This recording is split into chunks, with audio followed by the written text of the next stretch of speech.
प्यारे बच्चों, किसी गांव में एक बुढ़िया रहा करती थी। इसने घर में एक नेवला पाल रखा था। बुढ़िया उस नेवले से बहुत ज्यादा प्यार करती थी। वो अक्सर इस नेवले के सुपुर्द अपना घर करके जाती कि मैं पानी भरने जा रही हूँ, तुम हमेशा की तरह घर का ख्याल करना। और वो नेवला भी इसकी कही हुई हर बात मानता था।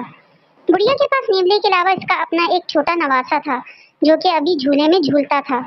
बुढ़िया जहाँ से पानी भरने जाती, वो गांव से दूर एक और गांव था, जहाँ पानी का एक कुआं था, जहाँ से वो पानी भरकर लेकर आती थी। एक दिन बुढ़िया रोज की तरह जब पानी भरने जाने लगी, तो इसने नेवले से कहा कि वो घर का और उसके नवासे का ख्याल रखे।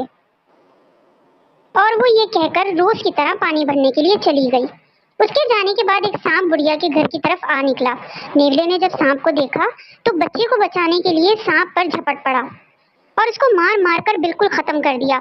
इस लड़ाई में नेवले के सर पर भी खून लगा और बेचारा नेवला घर के दरवाजे की तरफ आकर बैठ गया।